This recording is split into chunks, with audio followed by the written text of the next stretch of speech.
By the end of 2020, more than 40 U.S. states could allow some form of legal marijuana. Joining us to discuss the concerns around the surrounding push to legalize across the country is the former drug policy advisor to the White House and president, CEO of Smart Approaches to Marijuana, Kevin Sabet. Kevin, it's great to see you. Thanks for having me. Appreciate it. Thank you. All right, Kevin. So I'll be very frank. The audience is very pro marijuana.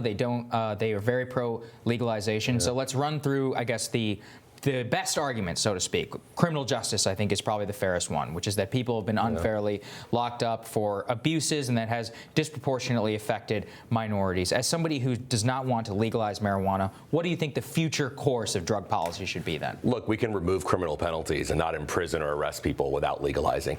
The reality is, these days, if you're pro-legalization, you're actually pro-big tobacco. That's the reality and the reconciliation you need to understand. And that's fine, but you need to know who wins and who loses. Who wins are major corporate conglomerates who have invested in marijuana, the billionaires that are in this business, the alcohol industry that's all in as an alternative product line. Frankly, that's a pharmaceutical industry. The former CEO of Purdue Pharma, who brought us OxyContin, is now in the marijuana business. It's not 1965 anymore. In 1965, if you were pro-marijuana, you were pro-freedom in San Francisco, Haight-Ashbury. It's totally different now. It's guys in suits wanting to make a lot of money, and the most vulnerable people in this country are the ones who paid the price. But on the other hand, the people who benefit now from keeping it criminalized are drug cartels, which is not a great counter. And I agree with you that you're absolutely right. The way that most of these laws have been written disproportionately benefits these big corporate players. I mean, you got frickin' John Boehner on the board and all that. But doesn't that depend very much on how the laws are written? If you privilege small growers, if you privilege investment in minority-owned and small businesses, you can counteract that. Personally, I would rather go in that direction than keeping the power in the hands of the drug cartels. On paper, that sounds great, but the cartels are thriving in legalized states. We have many years of experience with legalization, Krystal. So if we now could look back at Colorado and say, well, there's been a pretty sizable reduction in drug violence, there's been a reduction in prison population, there's been a reduction in drug dealing, I might say, or someone might say, well, you know what, there's been a little increase in drug driving, a little increase in use, but, you know, it's worth it because the drug dealers are gone. They're not gone. They're bigger than ever. By the way, the prison population has increased in legalized states, not decreased. Because also you have every other drug still criminalized, still illegal. So if you look, a better example would be to look at Portugal, where they've decriminalized everything, and they've had a massive drop-off in overdose rates, massive drop-off in addiction rates.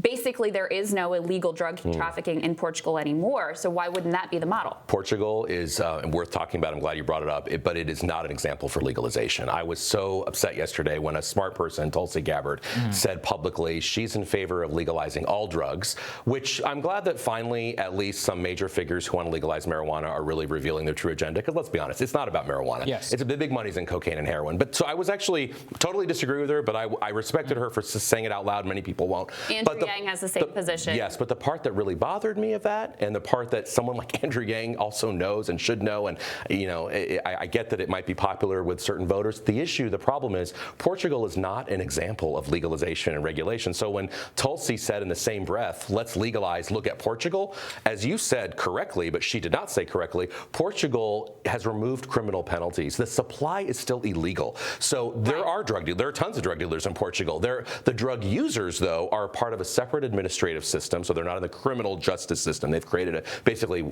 a separate administrative system where they go to treatment, or there's that kind of thing. And the issue is injection sites, etc. They don't have as many. Actually, there's more safe injection sites in Switzerland and Canada than Portugal. But Portugal, you know, it does, I agree with you, have more of a public health approach. I think there could be ways. That's the right approach. I think there are ways to implement elements of that in the United States. I would say the way to do that is through things like drug courts. We need way more of them than we have now, because it's not usually just somebody getting arrested for possessing some cocaine. It's usually committing a crime at the time. There happens to be cocaine there. So let's see what the underlying issue is, and we can learn lessons from Portugal. What gets to me about Portugal is when A, people think it's an example of legalization, which it's not, and B, when people say it's been an unmitigated success. The reality is, you're right about the overdose. There have been some mixed results from Portugal lately. I'm not saying the sky has fallen and it's a terrible place. It's a beautiful place, but the results are mixed. It was considered the heroin capital of Europe, and they've gotten their problem massively under control. It's improved. While ours continues to spiral out of control. But countries so it seems to me like there are a lot of lessons. But other European countries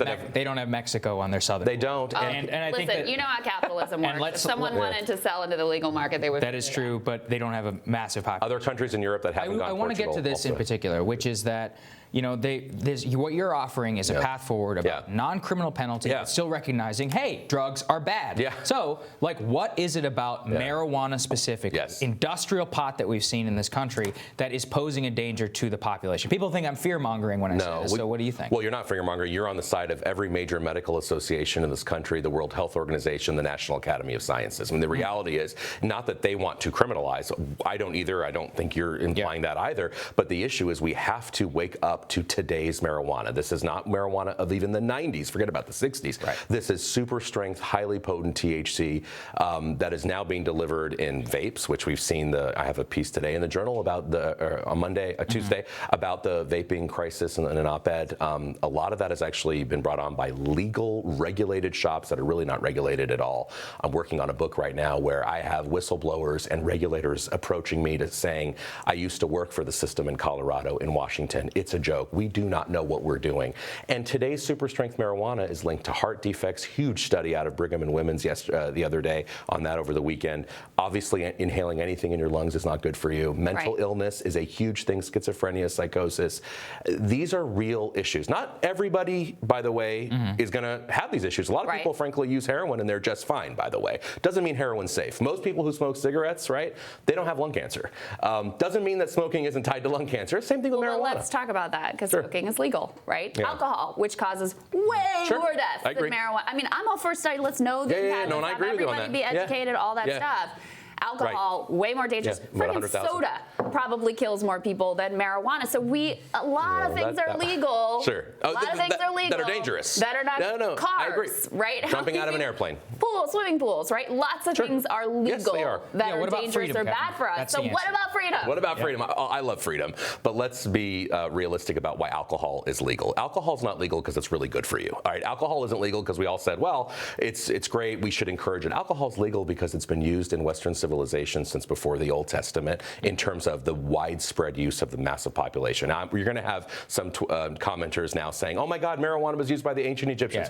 Yes, it was, but it wasn't used by 75% of Western civilization for the last 5,000 years. That's a weird stuck with it. justification. It's cultural. We're stuck with it. It's I live in New York. If you wanted to outlaw jaywalking, the issue is make the case that weed is cultural at this point. But when you look at the number of users and where it's we still, unless you're in Denver, you're still at a wedding toasting with champagne, not joints. We have lots of things also in our culture that are not good from the past that we decided to excise. Yeah, that doesn't mean you legalize new. I agree. That's an argument to actually, we should get tougher.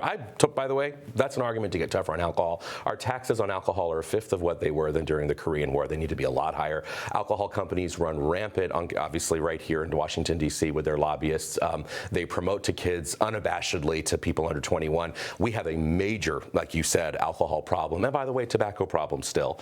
And yet, why would we add another? That's my whole point. Why do another? Here's my last argument. I always love to put out. We've been interdicting heroin for 100 years. Sure. And yet here we are with the worst heroin crisis in our nation's history. We have more Border Patrol resources and militarization at the border than ever before. So why do you think that just like that approach of just let's ban it and let's seize it and let's make it completely illegal, it hasn't worked for us. So why do we think it's going to work in the future? So a couple of things. That's only one part of the puzzle is interdiction. We can't, I agree with you, put all of our chips on the supply reduction interdiction table. By the way, though, when you do reduce supply, that does help the problem. No one's arguing we need to fight fentanyl by putting more fentanyl out there and not stopping fentanyl, right?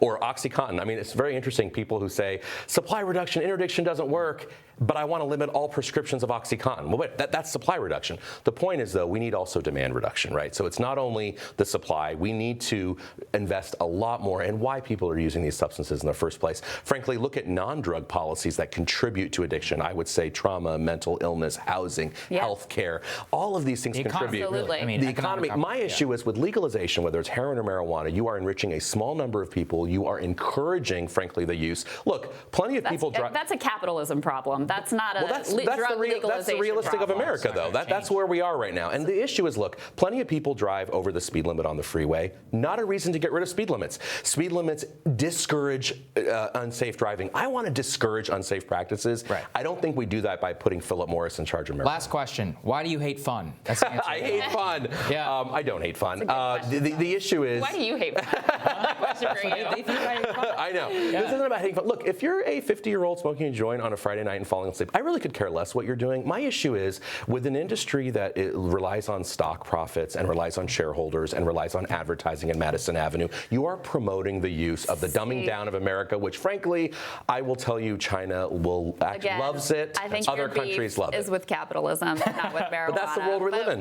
Kevin, thank you. is. You're good Thanks, sport. Kevin. Great to Krystal. have Thanks, you. Saagar. Appreciate it. We'll have more rising for you just after this.